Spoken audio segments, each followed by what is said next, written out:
Top quality और consistent performance के लिए सिर्फ सिल्वर पंप नाम याद रखना।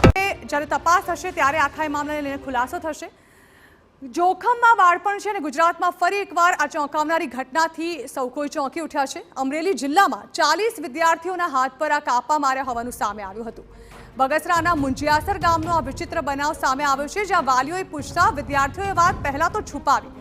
મુંજિયાસરના સરપંચે શાળાના આચાર્યને સમગ્ર ઘટનાની જાણ કરતા આખો મામલો સામે આવ્યો। જો કે કયા કારણોસર વિદ્યાર્થીઓએ હાથ કાપ્યા તે હજુ પણ અકબંધ છે। સરપંચે ઉચ્ચ અધિકારીઓને પણ જાણ કરી છે। તો અમરેલીના બગસરાના મુંજિયાસરમાં વિદ્યાર્થીઓએ હાથ પર કાપા મારવાનો જે મુદ્દો હતો તે મામલે તંત્ર દ્વારા તપાસનો ધમધમાટ શરૂ કરી દેવામાં આવ્યો છે। શાળાના આચાર્યની ઓફિસમાં એએસપી અને વાલીઓ વચ્ચે એક બેઠક પણ યોજાઈ। વાલીઓ સાથે વાત કરી ઊંડાણપૂર્વક તપાસ હાથ ધરવામાં આવી છે। જિલ્લા શિક્ષણાધિકારીએ પણ વાલીઓ અને આચાર્ય સાથે આ મુદ્દે ચર્ચા કરી છે અને વિદ્યાર્થીઓએ એકબીજાને ચેલેન્જ આપી પોતાના જ હાથ પર કાપા માર્યા હોવાનું સામે આવ્યું। જો કે સમગ્ર ઘટનામાં શાળાએ ઢાંક પીછોડો કર્યો હોવાનો વાલીઓએ આક્ષેપ લગાવ્યો છે।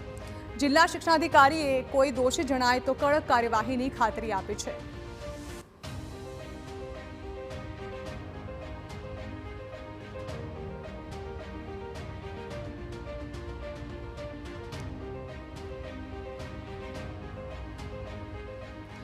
તો તપાસ બાદ દોષિતો સામે કડક કાર્યવાહી થશે અને આ નિવેદન આપ્યું છે બગસરાના ધારાસભ્ય જેવી કાકડિયાએ।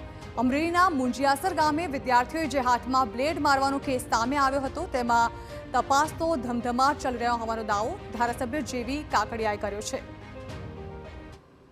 ડીપીઓ પણ ત્યાં છે અને પીએ જે છે એ પણ ત્યાં છે। અત્યારે તપાસ શરૂ છે, કારણ કે આ બનાવ 8 દિવસ પહેલાં બન્યો હતો।